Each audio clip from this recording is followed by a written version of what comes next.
Good morning, Jonathan. You know, I was looking at you from across the room and you have that I'm thinking too hard face on again. Is the presentation tomorrow really weighing on you that much?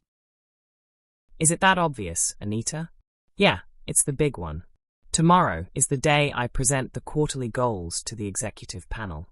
To be honest, I didn't sleep very well last night just thinking about it. Oh, I've been there. The night before jitters are the worst, but remember, being nervous just means you care about the outcome. It's actually a good sign, but we need to get you from anxious to ready.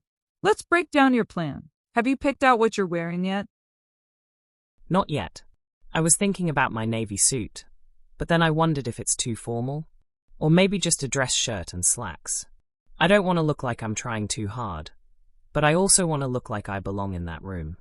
In a professional setting, especially with a panel, it's always better to be slightly overdressed than underdressed.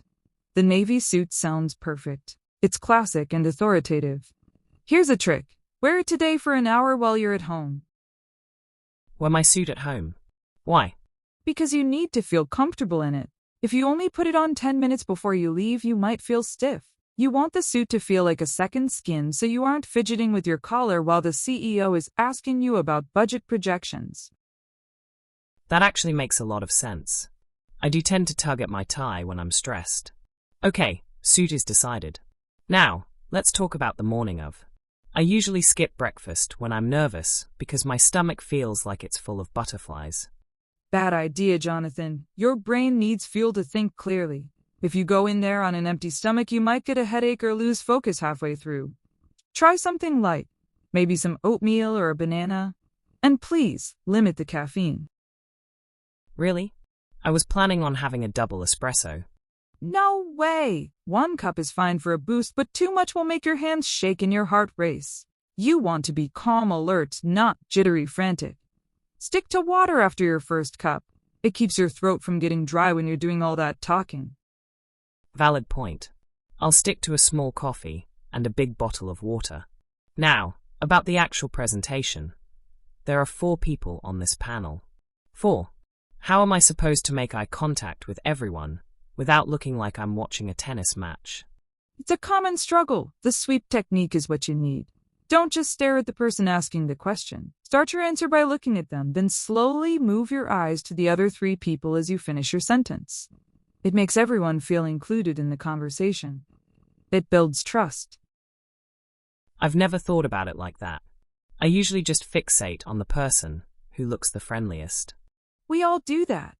We look for the nodder, the person who is smiling and nodding along, but you have to win over the tough ones too. If someone looks skeptical, give them a little more eye contact. It shows you're confident in your data. Speaking of skepticism, what if they ask a question that I absolutely do not have the answer to? That is my biggest fear. I'm afraid I'll just freeze and look incompetent. First of all, you are far from incompetent. But even experts don't know everything. If you get hit with a curveball question, don't panic. Take a slow breath. You can say, "That's an interesting perspective. I don't have this specific figure in front of me right now, but I can definitely pull that data and get it to you by the end of the day." Is that allowed? I thought I had to have every answer ready immediately. It's actually better to be honest than to make something up.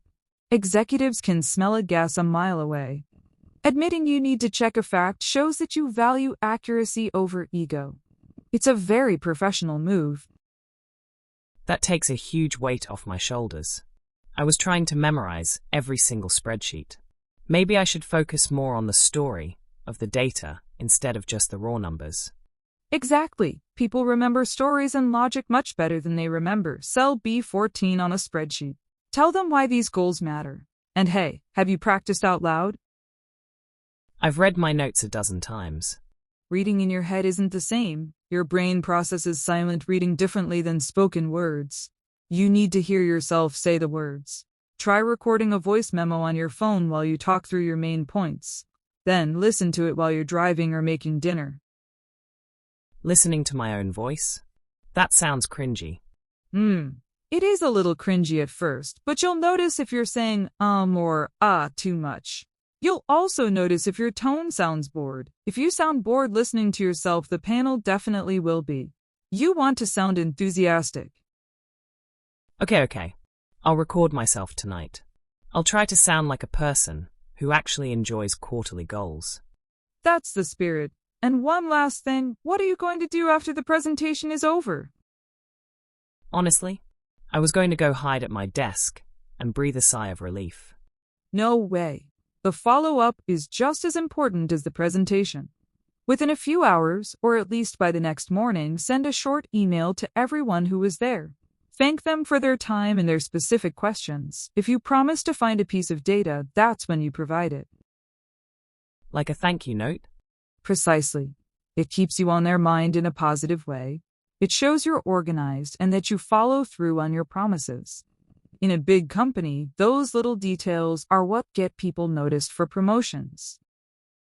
You know, Anita, I walked into this conversation feeling like I was going to a funeral, but now I feel like I'm going to a championship game. I have the suit, I have the breakfast plan, and I have the thank you email ready. That's what I like to hear. You've put in the work, Johnathan. Now you just have to show up and be yourself. You've got this. Thanks, Anita. I really appreciate you talking me through this.